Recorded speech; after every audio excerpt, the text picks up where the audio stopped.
27. Ya, berkat bantuan Pak Suryawan juga kemarin mengirimkan surat ke grup MKKS, K3S, dan TK. Terima kasih Pak Suryawan. Kita akan foto bersama. Mungkin ada kendala di kamera beberapa peserta. Kami mulai untuk slide 1. Kami mohon bantuan untuk menggunakan salam portal rumah belajar seperti ini. Terima kasih Bapak Ibu, saya akan izin mengambil gambar untuk slide 1, dipersilahkan siap senyum. Baik, terima kasih Bapak Ibu. Selanjutnya slide 2, silakan salam portal rumah belajar. Slide 2, slide 3. Senyum termanisnya Bapak Ibu. Slide 4. Slide 5.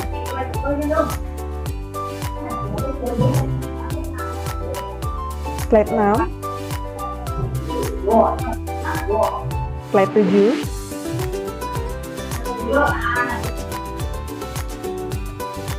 Selamat pagi, selamat datang Bapak Ibu Guru dalam acara berbagi dan berkolaborasi bersama Sahabat Rumah Belajar Provinsi Bali tahun 2021 wilayah Kota Denpasar.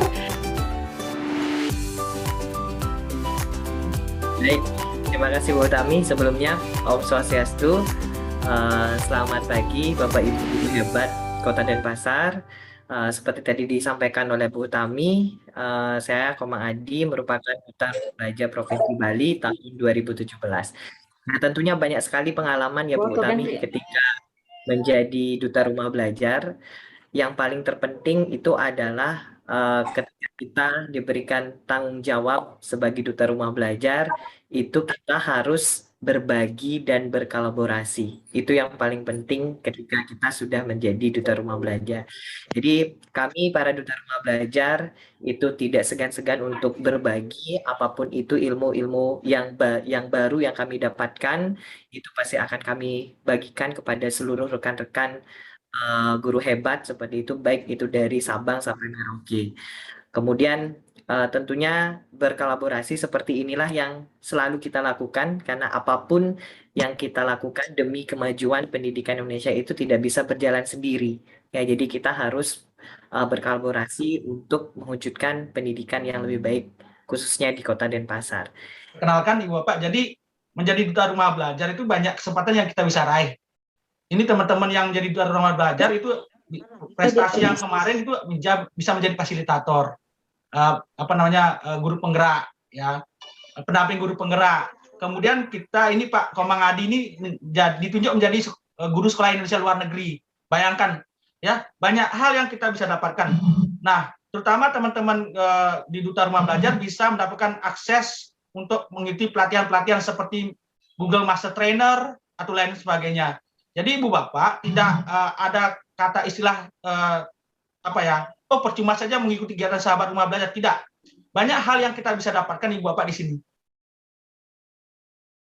Selamat berdiskusi. Sekali lagi tolong nanti dicek setelah ini berapa persen peserta yang sudah mulai nanti menggunakan portal itu kan. Nah, ya. Kalau sekarang ada peserta 322, nanti ini akan menjadi bahan laporan kami juga kepada Kemendikbud bahwa Kota Denpasar telah memulai forum komunikasi Sahabat Rumah Belajar, betul-betul forum bersahabat. Nah, jadi Sahabat Rumah Belajar, saya berharap betul-betul menjadi forum yang bersahabat. Ya, namanya sahabat, seperti prinsip-prinsip sahabat. Selamat pagi, selamat berkarya sekali lagi. Kita akhiri dengan Pram Santi. Om Santi, Santi, Santi Om. Wassalamualaikum warahmatullahi wabarakatuh. Selamat pagi, salam sejahtera, salam merdeka belajar. Nah, fitur utama adalah di laboratorium maya ya. Kita coba sekarang. Oke, Bapak Ibu, konten laboratorium maya sementara ini ada 33 konten ya, yang terdiri dari jenjang SMP dan SMA. Tapi tidak menutup kemungkinan materi-materi ini bisa relevan, seperti saya, guru SMP, bisa menggunakan konten SMA untuk mengerjakannya. Untuk mencari kontennya di sini dipilih jenjang. Kemudian pilih SMP. Kebetulan saya guru SMP.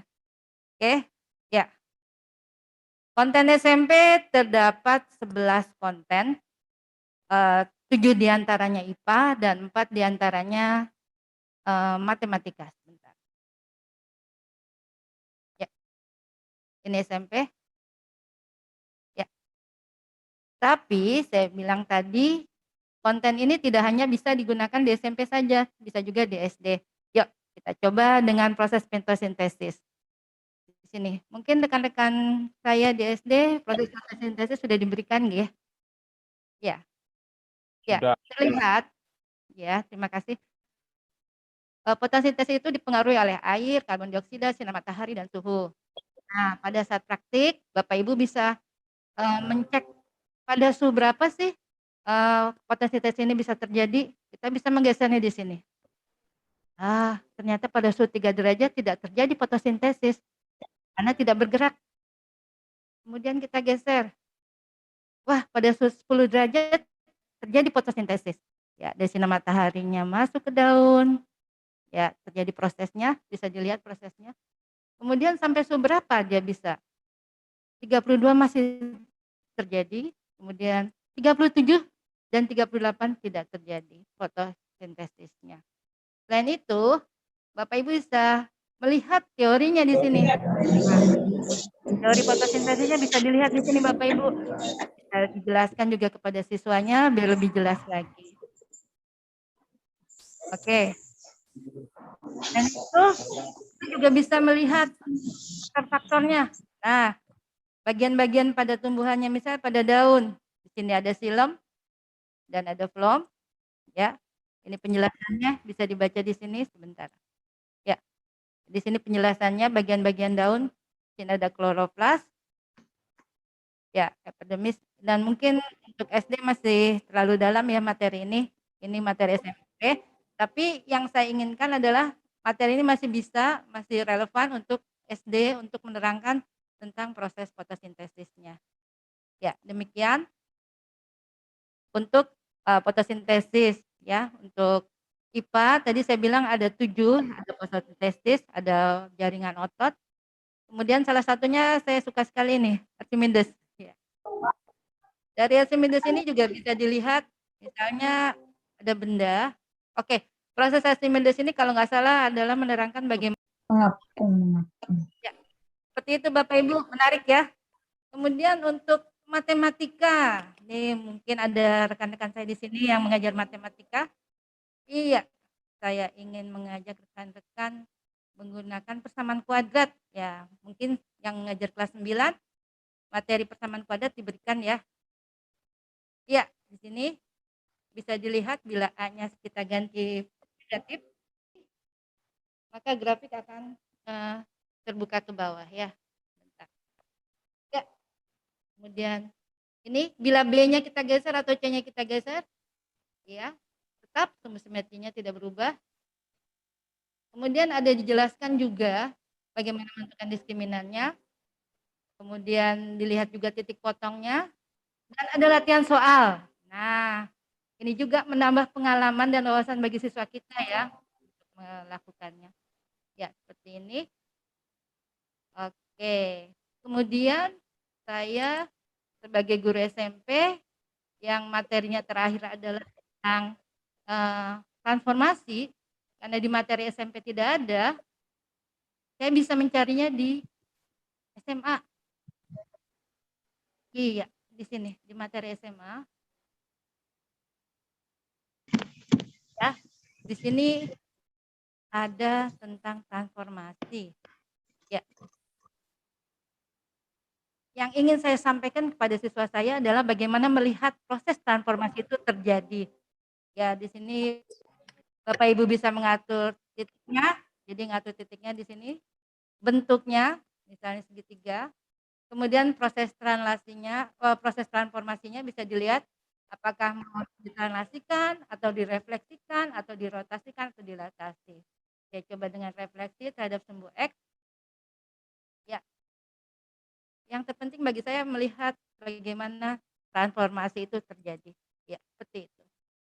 Seperti itu. Kemudian kalau misalnya sudah selesai, kita tambahkan lagi, bisa lihat hasilnya. Iya, seperti itu. Terlihat. Jadi pada LKS siswa saya suruh mereka coba kalian lakukan translasi 4 buah transformasi, kemudian kalian tentukan bayangannya, kemudian kalian tentukan hasil. Itu pengalaman saya Bapak Ibu tentang penggunaan laboratorium maya, semoga bermanfaat dan berguna.